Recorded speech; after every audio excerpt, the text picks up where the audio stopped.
while the age of steam might be over, it's restoration groups like those here at the Great Central Railway that allow engines like this to keep going and allow people like John to experience the golden age of steam once again. Okay, Yeah. so what's it been like today? It's been absolutely brilliant. It has, honestly. I just feel at home when I'm on an engine. And outside of just one or two little opportunities I've had since I've retired, I haven't been on one properly, officially, since 1968. So if you can just imagine what that meant to me, and also to actually fire and drive it, that was absolutely superb. And what was it like riding a bike? Did you remember everything? It just took me a few seconds to get with the shovel. I always, even when I was supposed to be the driver, I always did a lot of firing as well.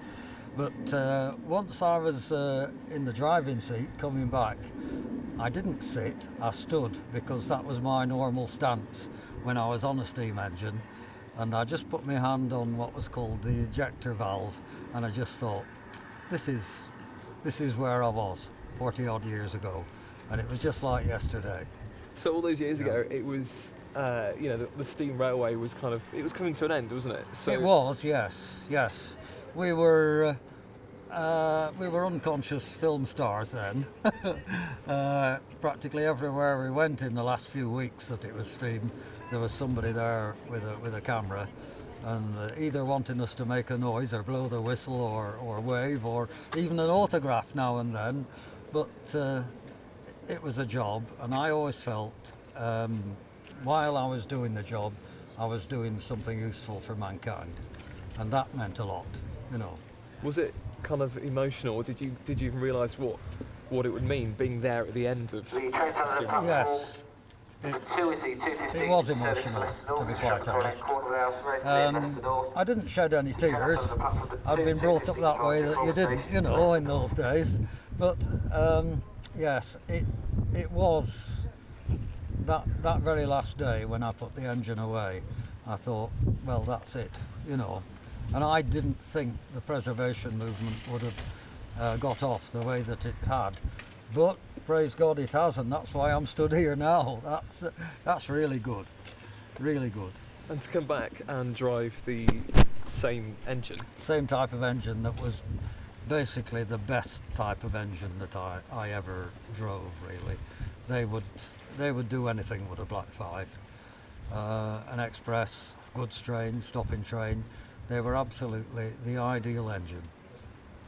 Not no spectacular paintwork or anything like that, and some of them towards the end they were in an atrocious state, but you could still work an express train with them.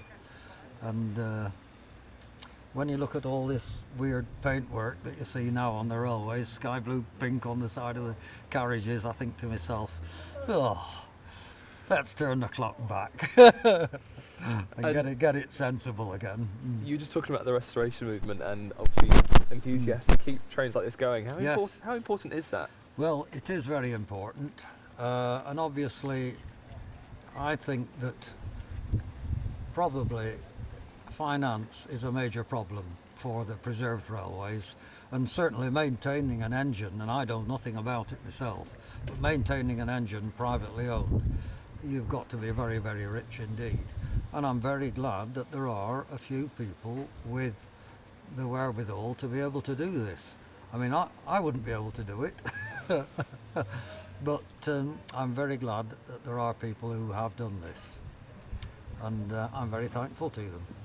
And while I've been waiting for the train to arrive, I've seen lots of parents bring their kids just to show them what these things are like, and obviously they have no experience of steam. No. So do you think it's important that young people see that as well? I think it is, yes. I think they need to know that it's not just a Thomas the Tank Engine story of engines talking to each other. When an engine was working, it told you what it was doing with the whether or loud or soft chuffs coming out the chimney, to use a layman's term. But the engine basically told you what it was doing. And that's so different from what you might call the mechanisation that we have nowadays.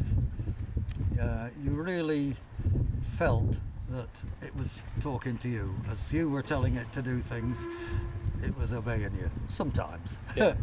And obviously at the moment and over the past many years, the train system has been a bit of a joke really, and people think it's not what it used to be. How do you feel Well, about that? it's always been a bit of a music hall joke ever since it was nationalised, you know, and that's going back to 1948. But people like to, some people enjoy complaining, you see. Yeah, I'm sure as a media man you will understand that. Some people thrive on complaining, but I think to hit out at the railways very often is very unfair. The problem is very often if a train breaks down on the main line now, what a lot of people don't realise is that all the other trains behind it also have to stop. Now in the good old days, I hate going back to this, but steam engines very, very, very rarely broke down. In the 18 years that I was on steam, I only once, technically speaking, broke down and I had to throw the fire out of the engine. That's just once in 18 years, and that's not bad.